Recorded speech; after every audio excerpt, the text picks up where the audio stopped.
আমরা জানি পেশাবের ছিটা ফোঁটা গায়ে অথবা পোশাকে লাগলে তা নাপাক হয়ে যায়, কিন্তু শীতকালে পেশাব থেকে যে বাষ্প মতো বের হয়ে আসে তা গায়ে লাগলে নাপাক হয় কিনা?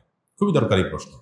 যে বাষ্প নির্গত হয়, এই বাষ্প যদি উড়ে এসে শরীরে কাপড় চোপড়ে লাগে তাহলে সেই শরীর বা কাপড় চোপড় নাপাক হবে না।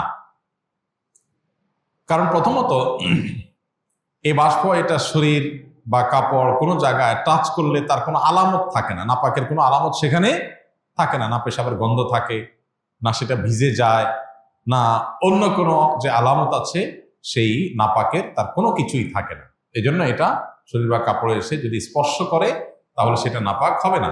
এমনকি অনেক সময় পেশাব হলে পেশাবের যে ছোট ছোট ছিটা আসে আপনার সুইয়ের আগায় যে পানি এরকম, সেগুলো আমাদের শরীরে বা কাপড়ে এসে লাগে, এগুলোর কারণেও শরীর বা কাপড় নাপাক হবে না।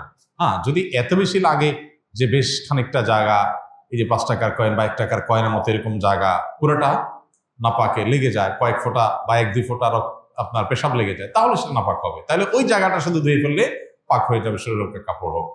আর যদি ওই যে ছিটা ছিটা পড়ে অথবা বাষ্প এসে লাগে তাহলে সেটা কোনো অবস্থাতে নাপাক হবে না।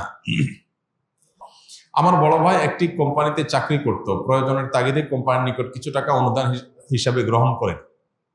টাকা দেওয়ার সময় কোম্পানির মালিক কোনো শর্ত দেন নাই, কিন্তু অফিসে একজন ম্যানেজার টাকা দেওয়ার সময় নিজ থেকে শর্ত দেয় যে ওই অফিসে কাজ চালিয়ে যেতে হবে।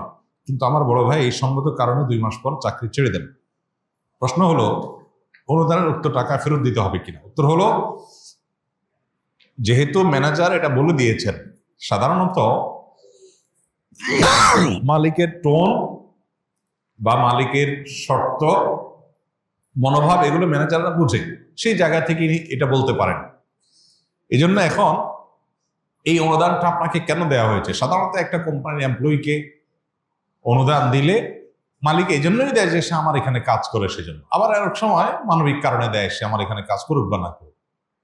এই জন্য ভালো হয় এক্ষেত্রে কোম্পানিকে জিজ্ঞেস করা যে আপনি আমাকে কি এরকম কোন শর্ত এর ভিত্তিতে দিয়েছেন কিনা, ম্যানেজারকে বলেছেন কিনা, বা আপনার এরকম কোনো ছিল কিনা।